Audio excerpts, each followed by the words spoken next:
আপনারা যদি আমাকে জনসেবা করার সুযোগ নেন, জনগণের সেবা করার সুযোগ দেন, আমি ইনশাআল্লাহ আরো বড় পরিসরে আপনাদের জন্য কিছু করতে পারবো।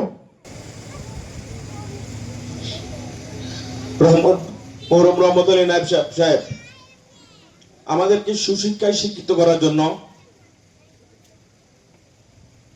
এই পিতলগঞ্জ থেকে কিশোরগঞ্জ নিয়ে গিয়েছিলেন। আমার জন্ম কিশোরগঞ্জ। আজকে 50 বছর পরে আমরা কিশোরগঞ্জে যে উদ্দেশ্য নিয়ে আমার বাবা গিয়েছিলেন, শহীদ হয়তো গ্রিন সিগন্যাল নিয়ে আজকে মাঠে নেমেছে।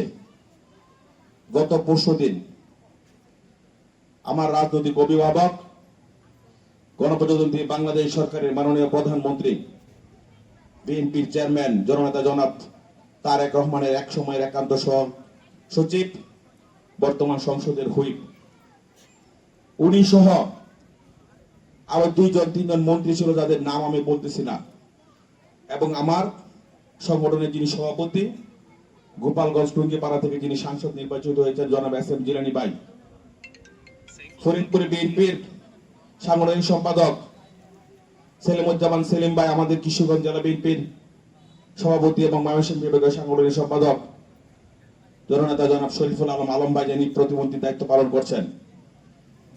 ওনারা যে কোনো একটা জায়গায় প্রধানমন্ত্রীর একটা কাজ নিয়ে কথা বলতেছিলেন, সেইখান থেকে আমাকে ফোন দিল কিশোর ময়মনসিংহ বিভাগীয় যিনি স্বেচ্ছাসেবক দলের সাংগঠনিক দায়িত্ব পালন করছেন তিনি, যে আমাদের কথার মাঝে, প্রধানমন্ত্রীর প্রোগ্রামের কথার মাঝে তোমাকে নিয়ে কমপক্ষে 5 মিনিট কথা হয়েছে। তারা প্রত্যেকেই দায়িত্ব নিচ্ছে তোমার রাজনৈতিক ভাবে তুমি কেমনে সামনের দিকে এগিয়ে যাবা, কেমনে জনপ্রতিনিধি হবা, তার জন্য তারা প্রত্যেকেই তোমার বিষয়ে প্রশংসা করে, যে তোমার পক্ষে সমর্থন দিয়ে, যে তোমার কাজ হলো এলাকায় গিয়ে মানুষের সাথে যৌন যোগাযোগ তৈরি করা। তুমি তোমার মনোনয়ন নিয়ে, সমর্থন নিয়ে চিন্তা করো না। জনগণ যদি তোমার পাশে থেকে, তুমি যেভাবে এগিয়ে যাচ্ছ, যে নীতি নিয়ে এগিয়ে যাচ্ছ, যে আদর্শ নিয়ে এগিয়ে যাচ্ছ, সেইভাবে যদি তুমি এগিয়ে যেতে পারো, ইনশাআল্লাহ তোমার রাজনৈতিক ভবিষ্যৎ অনেক উজ্জ্বল দেখছি আমি। প্রিয় উপস্থিতি, 5ই আগস্টে সরকারের পরিবর্তনের পর আমার হাতে টুকটাক যতটুকু ক্ষমতা এসেছিল, আমি চেয়েছি হোসেনপুরের মানুষের সেবা করার জন্য।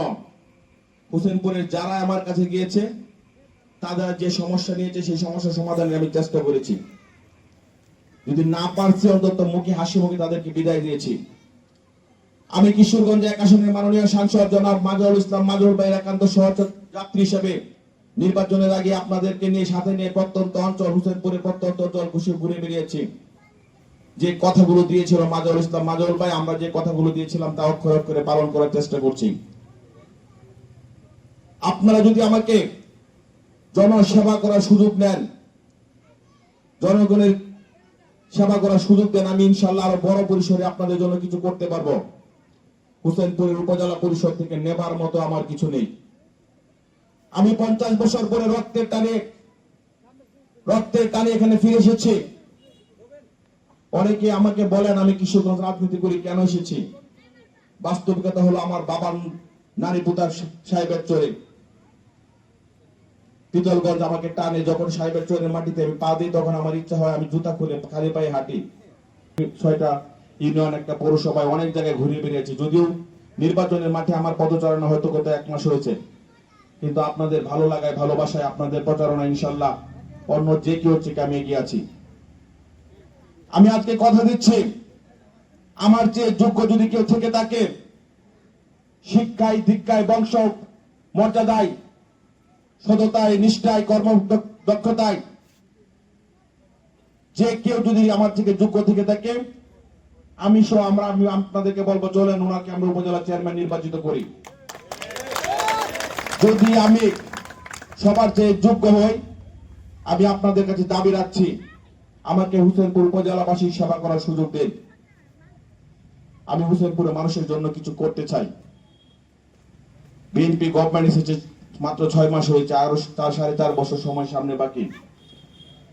ইতিমধ্যে শীতলা সহ হোসেনপুরের প্রত্যেকটি অঞ্চলের রাস্তাঘাটের জন্য যা যা করা দরকার, যে কাঁচা রাস্তাগুলো আছে তার জন্য যেন প্রত্যেকটা রাস্তা পাকা হয়, তার জন্য আমরা ডিউ লেটার দিয়েছি। আপনাদের সবার কাছে আরেকটা বার আমি অনুরোধ করতে চাই, আরেকটুবার সুযোগ দেন আমাকে, আমি যেন আপনাদের সাথে থাকতে পারি, পাশে থাকতে পারি। এবং আমার বংশের যারা আছেন, আমার গোষ্ঠী যারা আছেন, আমার নিকট আত্মীয় যারা আছেন, আমার পাড়া প্রতিবেশী যারা আছেন, তাদের সবাইকে আমি বলছি, আপনারা একটু ধৈর্য ধরুন, সহ্য করুন, একত্রিত থাকুন। নিজেদের সামান্য লাভের জন্য যদি আপনারা বড় কিছু হারান, আমার কিছু হবে না। আমি হয়তো জেলার মধ্যে রাজনীতি করতেছি, জেলা স্বেচ্ছাসেবক দলের সদস্য সচিব আছি, আমি সভাপতি হব ইনশাল্লাহ। কিন্তু আমি যে আশা নিয়ে এখানে এসেছি আপনাদের সেবা করার জন্য, আমি যদি কোনো কারণে স্লিপ পাই, আপনাদের একতা যদি না থাকে, ঐক্য যদি না থাকে, কোনো কারণে স্লিপ পাই, এই এলাকার মানুষ বঞ্চিত হবে। তাই এলাকার মানুষের কাছে আপনারা, এলাকার মানুষগুলোকে আপনারা বঞ্চিত করবেন না। পরিশেষে সবার সুস্বাস্থ্য এবং দীর্ঘায়ু কামনা করে আগামী দিনে আমরা সবাই একসাথে পথ চলবো, এই আশা প্রত্যাশা ব্যক্ত করে আমি আমার সংক্ষিপ্ত বক্তব্য শেষ করছি। খুদা হাফেজ, বাংলাদেশ জিন্দাবাদ। সবাইকে ধন্যবাদ। আসসালামু আলাইকুম।